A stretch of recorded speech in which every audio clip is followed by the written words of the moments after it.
ఈసారి వచ్చేది మేమి తమిళనాట అమ్మ పాలన మళ్లీ ఆరంభం. గత మంగళవారం మెరీనా బీచ్ లో అన్నాదురై సమాధి దగ్గర నివాళులర్పిస్తూ శశికళ ఇచ్చిన స్టేట్మెంట్ ఇది. శపథాలు చేయడం, ఆ తర్వాత తూచనడం ఆమెకు అలవాటే అని చాలా తేలిగ్గా కొట్టిపాడేశారు జనం.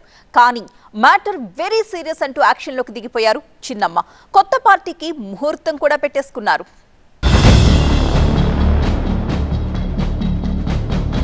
తమిళనాట మరో కొత్త పార్టీ కమింగ్ సూన్.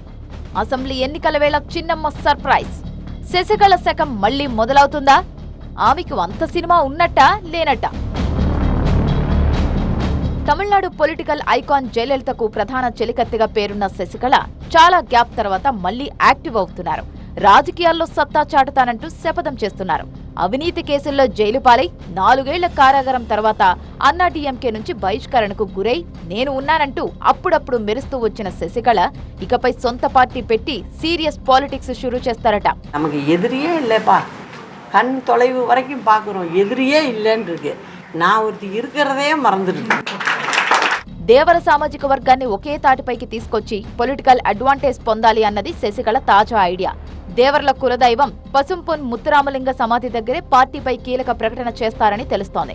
ఈ నెల 24న జయలలిత జయంతి సందర్భంగా కొత్త పార్టీని ప్రకటిస్తారని, రామనాథపురం జిల్లాలోని పసుంపొన్లోనే బహిరంగ సభ ఏర్పాటు చేసి అదే రోజు జెండా అజెండా వెల్లడిస్తారని తెలుస్తోంది. ఇప్పుడు శశికళ పార్టీ పెట్టినంత మాత్రాన మరి ఏమాత్రం ఓట్లు ఆమె చీల్చగలుగుతుంది అనేది ఇంకొకటి. ఇది ఆల్రెడీ ఏడీఎంకే నుంచి వెళ్ళిపోయిన ఓట్ బ్యాంకు, దాన్ని ఏమైనా కొద్ది గొప్ప మిగిలితే ఒకవైపు హిటివి హినకరన్ సారథ్యంలో ఉన్న ఏఎంఎంకే పార్టీ, అలాగే ఇప్పుడు కొత్తగా 24వ తారీఖున శశికళ పట్టబోయే పార్టీ, ఈ రెండు కనుక సపరేట్గా పోటీ చేస్తే ఏడీఎంకేకి అసలు ఆ సామాజిక నుంచి ఒక్క ఓటు కూడా వచ్చే సమస్య లేదు.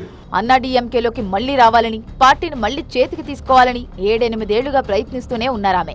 అనుచరుడు టీటీవీ దినకరన్ కూడా శశికళ కంబ్యాక్ పై గట్టి నమ్మకమే పెట్టుకున్నారు. కానీ ఫలితం లేకపోవడంతో సొంత కుంపటి పెట్టుకోక తప్పలేదు. ప్రస్తుతానికైతే బ్యాక్ డోర్ పాలిటిక్స్ కే పరిమితం. జయలలిత హయాంలో కింగ్ మేకర్ గా ఆమెకు మంచి పేరుంది. ఎవరైనా కానీ ఎన్నికల్లో పోటీ చేయాలంటే వారు కనుక జైలుకి వెళ్ళుంటే విడుదలైన తర్వాత మరో 6 సంవత్సరాలు ఎటువంటి ప్రత్యక్ష ఎన్నికలలో పోటీ చేయడానికి వీల్లేదు అని. శశికళ జైల్లో నుంచి బయటకు వచ్చిన తర్వాత ఇప్పటివరకు చూసుకుంటే 6 సంవత్సరాలు కంప్లీట్ కాలేదు. అందువల్ల ఈ సంవత్సరం తమిళనాడు రాష్ట్రంలో జరుగుతున్న ఎన్నికలలో శశికళ ప్రత్యక్షంగా ఎన్నికల్లో పోటీ చేయడానికి అవకాశం అయితే లేవు. దక్షిణ తమిళనాడులోని 5 జిల్లాల్లో దేవర సామాజిక వర్గం బలంగా ఉంది.